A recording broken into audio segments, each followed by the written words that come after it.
नमस्कार मेरे प्यारे देशवासियों। आज मैं अपनी बात की शुरुआत एक वेद वाक्य के साथ करना चाहता हूं। कृतं में दक्षिणे हस्ते जयो में सव्य आहितः।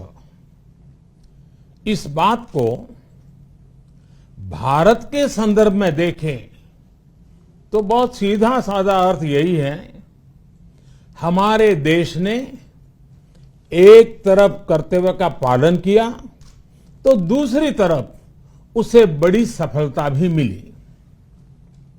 कल 21 अक्टूबर को भारत ने 1 बिलियन 100 करोड़ वैक्सीन डोज का कठिन लेकिन असाधारण लक्ष्य प्राप्त किया है।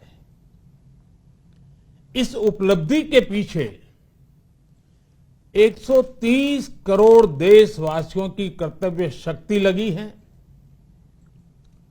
इसलिए ये सफलता भारत की सफलता है, हर देशवासी की सफलता है।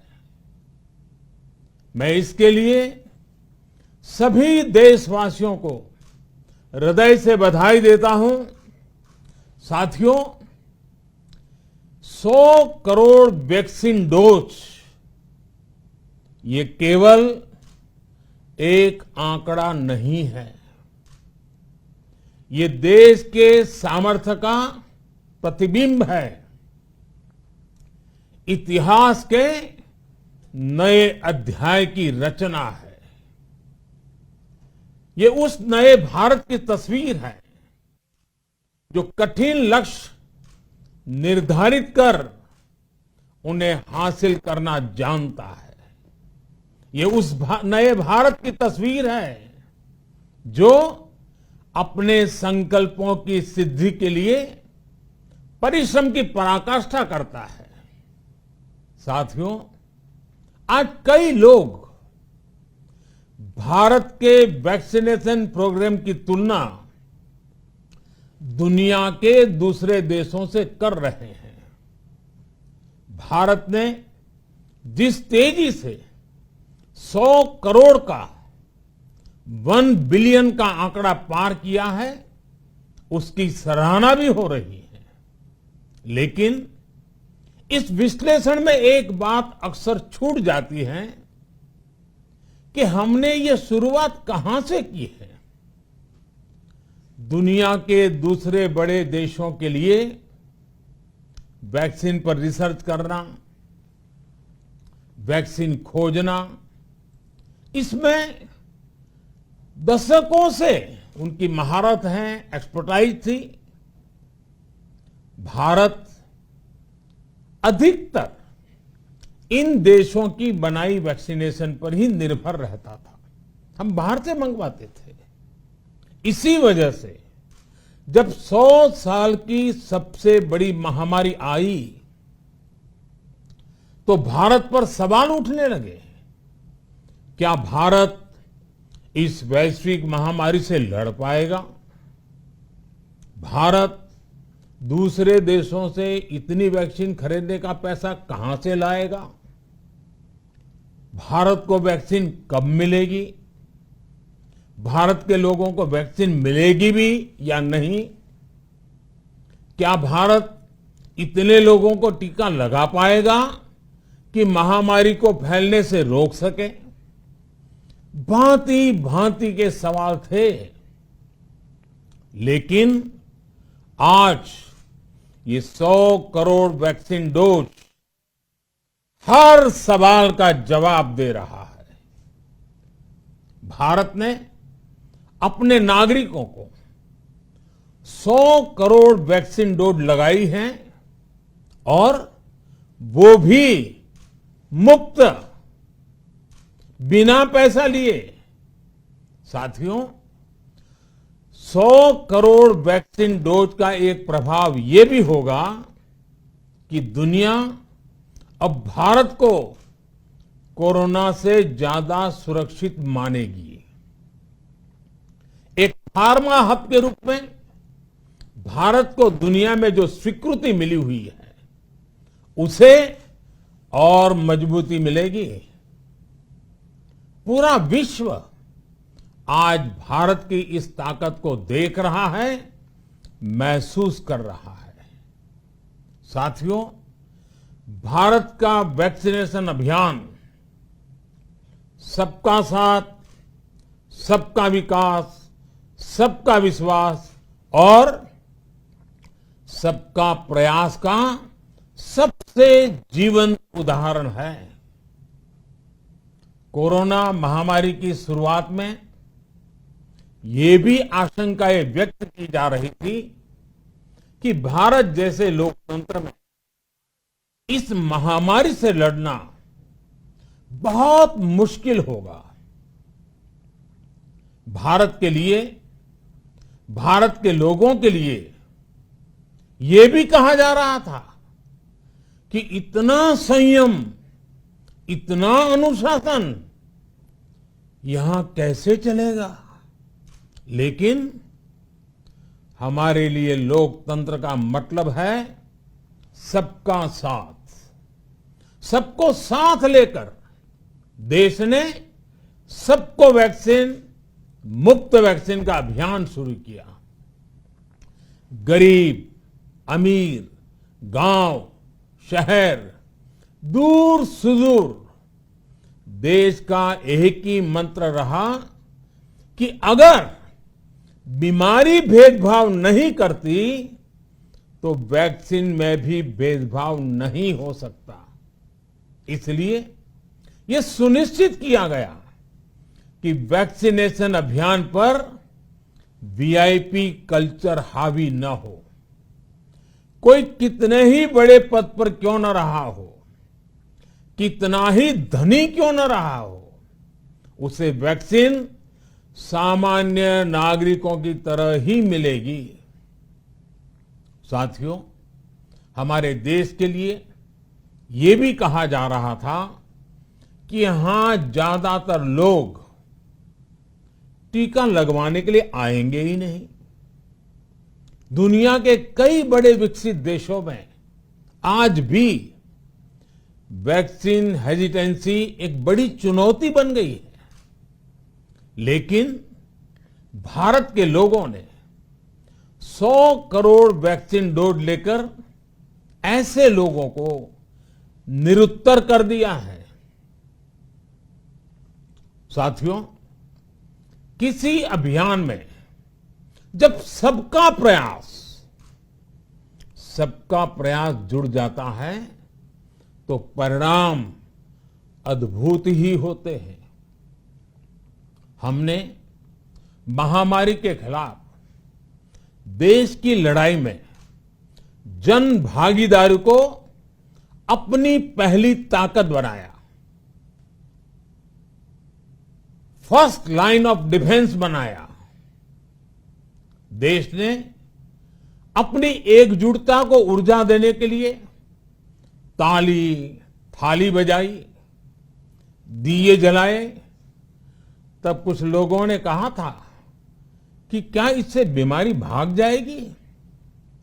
लेकिन हम सभी को उसमें देश की एकता दिखी, सामूहिक शक्ति का जागरण दिखा। इसी ताकत ने कोविड वैक्सीनेशन में आज देश को इतने कम समय में 100 करोड़ तक पहुंचाया है। कितनी ही बार हमारे देश ने एक दिन में 1 करोड़ टीकाकरण का आंकड़ा पार किया है। ये बहुत बड़ा सामर्थ्य है, प्रबंध कौशल है, टेक्नोलॉजी का बेहतरीन इस्तेमाल है, जो आज बड़े बड़े देशों के पास भी नहीं है। साथियों, भारत का पूरा वैक्सीनेशन प्रोग्राम विज्ञान की कोख में जन्मा है, वैज्ञानिक आधारों पर पनपा है और वैज्ञानिक तरीकों से चारों दिशाओं में पहुंचा है। हम सभी के लिए गर्व करने की बात है कि भारत का पूरा vaccination programme science born, science driven और साइंस बेस्ड रहा है। वैक्सीन बनने से पहले और वैक्सीन लगने तक इस पूरे अभियान में हर जगह साइंस और साइंटिफिक अप्रोच शामिल रही है। हमारे सामने चुनौती मैन्युफैक्चरिंग को लेकर भी थी, प्रोडक्शन को स्केल अप करने की भी थी। इतना बड़ा देश, इतनी बड़ी आबादी, उसके बाद अलग अलग राज्यों में, दूर दराज इलाकों में समय से वैक्सीन पहुंचाना, ये भी किसी भागीरथ कार्य से कम नहीं था। लेकिन वैज्ञानिक तौर तरीकों और नए नए इनोवेशन से देश ने इस चुनौतियों के समाधान तलाशे असाधारण स्पीड से संसाधनों को बढ़ाया गया। किस राज्य को कितनी वैक्सीन कब मिलनी चाहिए, किस इलाके में कितनी वैक्सीन पहुंचनी चाहिए, इसके लिए भी वैज्ञानिक फॉर्मूले के तहत काम हुआ। हमारे देश ने कोविन प्लेटफॉर्म की जो व्यवस्था बनाई है, वो भी विश्व में आकर्षण का केंद्र है। भारत में बने कोविन प्लेटफॉर्म ने न केवल आम लोगों को सहूलियत दी, बल्कि हमारे मेडिकल स्टाफ के काम को भी आसान बनाया। कोरोना काल में कृषि क्षेत्र ने हमारी अर्थव्यवस्था को मजबूती से संभाले रखा। आज रिकॉर्ड लेवल पर अनाज की सरकारी खरीद हो रही है, किसानों के बैंक खातों में सीधे पैसे जा रहे हैं। वैक्सीन के बढ़ते हुए कवरेज के साथ साथ आर्थिक सामाजिक गतिविधियां हो, खेल जगत हो, टूरिज्म हो, एंटरटेनमेंट हो, सब तरफ सकारात्मक गतिविधियां तेज हो रही हैं। आने वाले त्योहारों का मौसम इसे और गति देगा और शक्ति देगा। साथियों, एक जमाना था जब मेड इन ये कंट्री, मेड इन वो कंट्री, इसी का बोलबाला था, बहुत क्रेज हुआ करता था।